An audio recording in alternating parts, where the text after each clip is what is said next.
Good morning, welcome to the first maths lesson of the week. Don't forget your 4 square is in the back of your maths book to do before you start this lesson. It is the 8th of the 2nd, 2021, and our target is I can multiply mixed numbers by integers.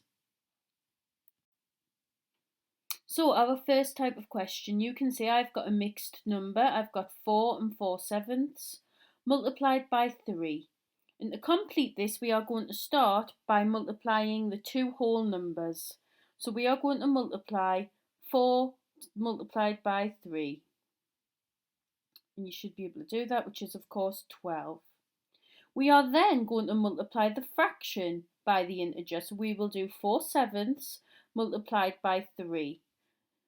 And if you remember that, it's got the diagram to help us there. We've got 4/7, so if you count them up, we've got 4, 8, 12/7, which is of course 1 and 5/7, because I've said how many sevens fit into 12, which is 1, and there's 5 left over, so 1 and 5/7. I then need to add them back together, so I add 12 plus 1 is 13 and 5/7.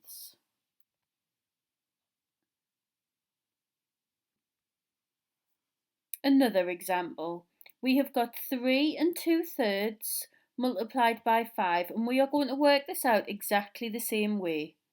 So let's multiply the two whole numbers together. 3 multiplied by 5 is 15. Then we are left with the fraction 2/3 multiplied by 5, which is 10/3, and you can use the diagram to help. 2, 4, 6, 8, 10. So I'm left with 10/3. I'm going to change that into a mixed number. How many 3's go into 10? 3 with 1 left over. So I'm left with 3 and 1/3. 15 plus 3 and 1/3 is 18 and 1/3. And the final type of question, match the calculations to their answers. 4 and 3/5 multiplied by 4 and 5 and 4/5 multiplied by 3, and they're both shown as improper fractions for the answer. Now if I've gone too fast so far, I'm going to try and slow down to work out these two questions. So let's start with the first problem. 4 and 3/5 multiplied by 4. First step for doing mixed numbers by integers, we are going to pick out the two whole numbers and multiply them together. So I'm going to do 4 multiplied by 4, which is 16. Once we've done the whole number, we're left, see how the whole numbers turn green because we've already multiplied that. I'm left with the fraction, which is 3/5 multiplied by 4. And we did non-unit fractions by an integer last week, multiplying by an integer.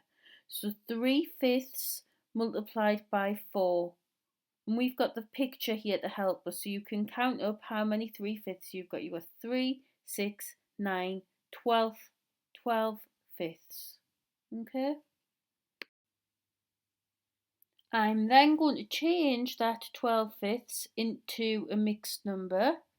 And to do that, I say how many 5's fit into 12? 2, so that's my whole number. And how many left over? There's 2, so that's 2 and 2/5. My final step to get the final answer is to add my two calculations together. 16 plus 2 and 2/5 is 18 and 2/5 is my answer. We have our answer now as 18 and 2/5. But the two options at the beginning, at the start of the question, were 87/5 or 92/5. So I need to change my mixed number into an improper fraction. To do that, I say 18 multiplied by 5, which is 90, add 2, which is 92.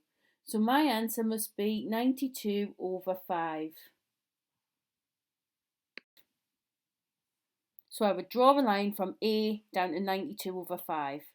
I'm assuming then that B matches up to the top one, and I would now sit and calculate that. Give them a go, and if you need me today, drop me an email.